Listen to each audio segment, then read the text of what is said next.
അസ്സലാമു അലൈക്കും വറഹ്മത്തുള്ളാഹി വബറകാത്തു. അൽ അമീന് 40 വയസ്സ് പിന്നിട്ടു. ഹിറാ ഗുഹയിൽ ദിവസങ്ങളോളം താമസിക്കാൻ തുടങ്ങി. ഗുഹയിലേക്ക് പുറപ്പെടുമ്പോൾ ഖദീജ റളിയല്ലാഹു അൻഹ ഭക്ഷണ സാധനങ്ങൾ പൊതിഞ്ഞു കൊടുക്കും. പരിമിതമായ ആഹാരമേ വേണ്ടൂ. കൊണ്ടുപോയ ആഹാരം എത്ര ദിവസത്തേക്ക് വരുമെന്ന് ഖദീജ റളിയല്ലാഹു അൻഹയ്ക്ക് അറിയാം. ആഹാരം തീർന്നാൽ ഭർത്താവ് വീട്ടിലേക്ക് വരാറുണ്ട്. അവർ കാത്തിരിക്കും. ആഹാരം തീർന്നാലും ചിലപ്പോൾ വീട്ടിലെത്തില്ല. ഭാര്യയ്ക്ക് വെപ്രാളമായിരിക്കും. ഭക്ഷണ സാധനങ്ങൾ പൊതിഞ്ഞു കെട്ടി വേലക്കാരൻ്റെ കൈവശം കൊടുത്തയക്കും. വളരെ ഉയരമുള്ളതാണ് ജബലുന്നൂർ. കൂറ്റൻ പാറക്കെട്ടുകളാണ് നിറയെ. അവയെല്ലാം ചവിട്ടിക്കയറി മുകളിലെത്തണം. കാൽ വഴുതിയാൽ അനേകമടി താഴ്ചയുള്ള മലയടിവാരത്ത് ചെന്ന് വീഴും. നല്ല ആരോഗ്യമുള്ള ഒരാൾ 1 മണിക്കൂറിലേറെ കഠിന ശ്രമം നടത്തിയാലേ മലമുകളിൽ എത്തിച്ചേരാൻ കഴിയുകയുള്ളൂ. അവിടെയാണ് ഹിറാ ഗുഹ. ആ ഗുഹയിലാണ് നബി സല്ലല്ലാഹു അലൈഹി വസല്ലം തങ്ങൾ ഒറ്റയ്ക്കിരിക്കുന്നത്. ചിലപ്പോൾ ബീവി തന്നെ ഭക്ഷണ സാധനങ്ങളുമായി മല കയറി ചെല്ലും. എന്തൊരു ത്യാഗം! പ്രായം 55ഓടിനടുത്ത വൃദ്ധയാണവർ. ഭാര്യ ഭർത്തൃ സ്നേഹത്തിന്, ആദരവിനും പരിചരണത്തിനും വയസ്സിനും അവശതയും തടസ്സമേ ആയില്ല. ഖദീജ റളിയല്ലാഹു അൻഹയെ പോലെ ഒരു സ്ത്രീ രത്നം ചരിത്രത്തിന് അറിയില്ല.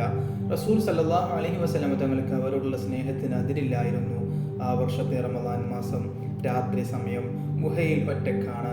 പെട്ടെന്ന് ആരോ ഗുഹയിൽ പ്രവേശിച്ചു. ആരാണത്? പിന്നെ മുഴങ്ങുന്ന ശബ്ദം, ഇഖ്റ, വായിക്കുക, നീ വായിക്കുക.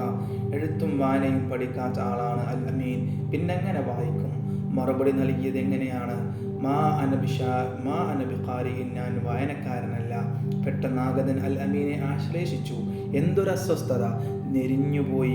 പിടിവിട്ടു. ആശ്വാസം. വീണ്ടും ഒന്ന് കൽപ്പന, ഇഖ്റ. പഴയ മറുപടി ആവർത്തിക്കുകയല്ലാതെ മറ്റൊന്നും ചെയ്യാനില്ലായിരുന്നു. ഞാൻ വായനക്കാരനല്ല. ആഗതൻ ശക്തിയായി ആശ്ലേഷിച്ചു. കൂടുതൽ ഞെരുക്കം, വല്ലാത്ത അസ്വസ്ഥത. വിഷമിച്ചു പോയി. ഇഖ്റ. ഇത്തവണയും പുതിയൊരു മറുപടിയില്ല. ഞാൻ വായനക്കാരനല്ല. ഇത്തവണ കൂടുതൽ ശക്തമായ ഞെരുക്കം. വാരിയെല്ലുകൾ തകർന്നു പോകുമോ എന്ന് തോന്നിപ്പോയ നിമിഷം. പേടിച്ചു പോയി. ആഗതൻ തന്നെ വായന തുടങ്ങി. ഇഖ്റ ബിസ്മി റബ്ബിക, നിന്നെ സൃഷ്ടിച്ച നാഥന്റെ നാമത്തിൽ വായിക്കുക. മനുഷ്യനെ രക്തപിണ്ഡത്തിൽ നിന്ന് അവൻ സൃഷ്ടിച്ചു. പേന കൊണ്ട് പഠിപ്പിച്ച അത്യുധാരനായ നാഥന്റെ നാമത്തിൽ വായിക്കുക. മനുഷ്യന് അവനറിയാത്തത് അവൻ പഠിപ്പിച്ചു കൊടുത്തു. ഓതിക്കേട്ട വാക്യങ്ങൾ മനസ്സിൽ ആഴത്തിൽ പതിഞ്ഞു. കല്ലിൽ കൊത്തിയ ചിത്രം പോലെ ഒരിക്കലും മറക്കാനാവാത്ത വിധം മനസ്സിൽ പതിഞ്ഞു. ആഗതൻ അപ്രത്യക്ഷനായി. എന്താണ് സംഭവിച്ചത്? ആകെ ഉയർക്കുന്നു. മനസ്സും ശരീരവും ക്ഷീണിച്ചിരിക്കുന്നു. ഒരു തരം ഭീതി തന്നെ ബാധിച്ചിരിക്കുന്നു. ഹിറാ ഗുഹയിൽ നിന്ന് പുറത്തേക്കിറങ്ങി. ചക്രവാളത്തിൽ ആ മുഖം, താൻ നേരത്തെ കണ്ട മുഖം, താൻ നേരത്തെ കണ്ട രൂപം. പിന്നെ ഓടി. പരിസരബോധമില്ലാതെ ഓടി.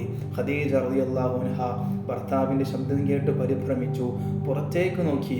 അതാ ഓടിക്കയറി വരുന്നു. സമ്മിലൂനി, സമ്മിലൂനി, എന്നെ പുതപ്പിട്ട് മൂടൂ, എന്നെ പുതപ്പിട്ട് മൂടൂ. ഖദീജ റളിയല്ലാഹു അൻഹ ഭർത്താവിൻ്റെ സ്നേഹപൂർവ്വം സ്വീകരിച്ചു. കട്ടിലിൽ കിടത്തി പുതപ്പിട്ട് മൂടിക്കൊടുത്തു. വല്ലാത്ത കിതപ്പും ബന്ധപ്പാടും. കിടക്കട്ടെ, അല്പം വിശ്രമിക്കട്ടെ. ആശ്വാസം വന്നിട്ട് സംഭവിച്ചത് എന്താണെന്ന് ചോദിക്കാം. അല്പം കഴിഞ്ഞപ്പോൾ ചെറിയൊരു ആശ്വാസം.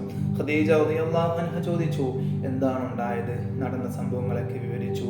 എൻ്റെ ജീവന് എന്തെങ്കിലും സംഭവിച്ചു പോകുമോ എന്ന് ഞാൻ ഭയന്നുപോയി. അങ്ങനെയൊന്നും സംഭവിക്കില്ല. അല്ലാഹു താങ്കളെ കൈവിടുകയില്ല. താങ്കൾ കുടുംബ ബന്ധങ്ങൾ ചേർക്കുന്നു, അഗതികളെ സഹായിക്കുന്നു, മറ്റുള്ളവരെ വിഷമതകൾ തീർക്കുന്നു. ഖദീജ റളിയല്ലാഹു അൻഹയുടെ മനസ്സിൽ ബേജാറുണ്ടായിരുന്നു. പക്ഷേ ഒന്നും പുറത്ത് കാണിച്ചില്ല. അങ്ങനെ വേണം ആശ്വസിപ്പിക്കേണ്ടവർ പരിഭ്രമം കാണിക്കരുത്.